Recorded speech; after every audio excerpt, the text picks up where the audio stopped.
So, this conversation is called Under the Influence of Emotion or on Emotional Addiction. And if you're watching this video, maybe this piqued your interest because perhaps you are addicted to emotions or you know someone who is. Now, some folks may be saying, addicted to emotions? Oh, Pedro, what are you talking about? Well, I'm going to put it out here that there is such a thing as being addicted to emotions. But let's back away from being addicted to emotions and look at some more acceptable addictions that people say, yeah, that would count as an addiction. So we can go with alcohol, we can go with drugs, we can go with sex, whatever the case may be. Most of the time, when people get addicted to some kind of substance, it's because they're either trying to numb themselves from a feeling that they don't want to have, or they're trying to obtain or catch a feeling that they do want to have. And so at the end of the day, it's the feeling, AKA the emotion, that is running the show.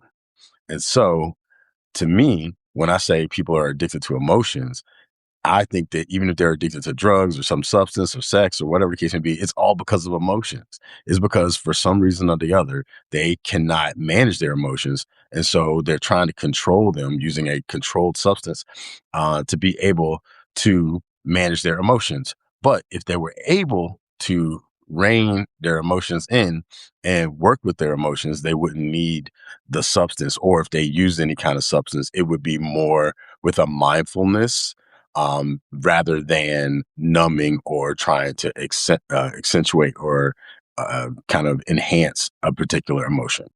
And so, whenever I deal with people who have extreme emotional expression, I don't judge them one way or the other. We're people, we deal with shit differently. But at the same time, if I'm in their presence and they're trying to pull me into their kind of emotional tidal wave, I treat them like a person that's under the influence of a drug. I look at them and say, okay, this person is under the influence of an emotion. And so the way that they're behaving right now is not who they are when they're centered, when they're clear, or whatever the case may be. It's who they are under the influence of said emotion. And so I have to be mindful of that. And I'm the same way with myself. I try to bear witness to what's arising in my consciousness so that even when I feel an emotion arising, I can be at choice with whether I'm going to express that in front of other people and deal with the repercussions of that, whether I'm going to go be by myself and be present with it and feel the full breadth of whatever the emotion has to teach me, or if I'm going to restrict that motion and put it out somewhere for later because it's just not the right time. Some of that could have been from traumatic experiences that I had that put me in a situation where I learned how to put my emotions in different containers. Because to be honest, when I was younger, I was taught that my emotions were inconvenient. And so I learned to shelve them until I found a better place to kind of express them. And I also went to therapy and different things like that. But for the most part, I have a pretty decent reign on my emotions. And even when people have experienced some of the more extreme expressions of my emotions, it's at a choice. Like I'll get to a point where I say, you know what? I'm going to fully express my emotions right now, generally speaking. That being said, I think that it's important to be aware of what emotions are, how they arise, and how we use them or are used by them. And so, emotions, some people break it down and call it energy and motion. And I think that's a good way of looking at emotions because sometimes something activates you, triggers you, or whatever the word may be. And then you start to feel these feelings. And these feelings are feelings that take you out of homeostasis. And so most people want to get back to homeostasis as soon as possible. And so they try to get those emotions off of them. Some people get them off of them by blaming others, shaming others, taking stuff out on others. And then some people do it by taking things out on themselves, by using substances, etc. That is an option. However, one could also take responsibility for those emotions. They can understand that the only reason why something can trigger you is because you do have some kind of desire, attachment, or something like that to something that makes you then get triggered. You know, if you don't feel anything about anything, then you just don't respond. And so whenever I do get triggered, I bear witness to it and I get curious about it, wondering what is it in my own experience that has me feeling what I'm feeling about what this other person said or did. And then if I can, if I have the time, I generally will write it out. I'm more of a verbal processor, I'm a written processor than I am a verbal processor. Like these videos for me are a trip because my preference is to take about 25 days or 30 days to write out what I think before I say anything to anybody. But recently, because of different time constraints, I've been making more videos than I have been writing. I'll tell you a story. Like once I was working on a conversation project about race with someone, and they wrote me this long letter that came down to they felt like what I was expressing was painting them as being a racist or painting their grandmother as being racist. And I was like, what is this person talking about? Because I did not feel that feeling whatsoever, but it projected it onto me. And I was supposed to give them feedback like within the day or two.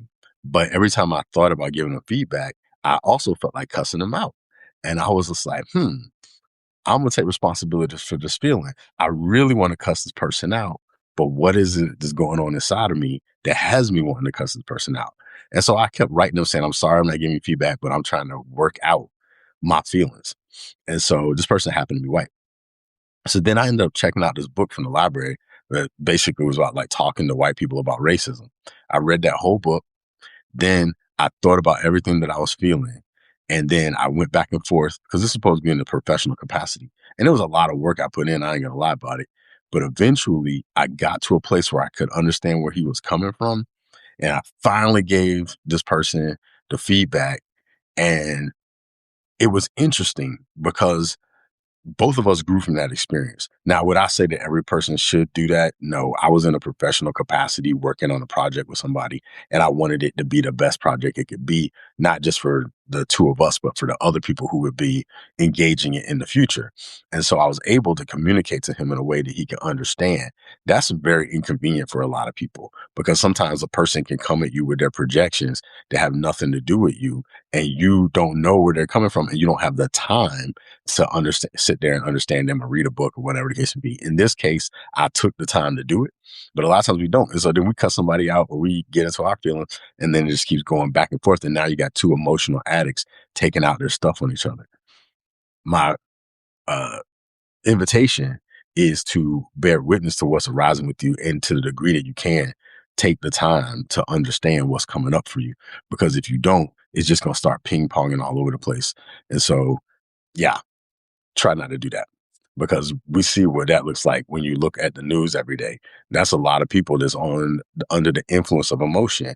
A lot of people who have felt cheated by life or whatever the case may be because they got sold a story that invoked a certain emotion for them, and then they came down from that high and realized, like, dang, I'm excuse me, uneducated, like dot dot dot dot dot, and my life doesn't match the dream that I was told I could receive here, and so, or I was entitled to. So now it's somebody else's fault. And so they go take it out on somebody else.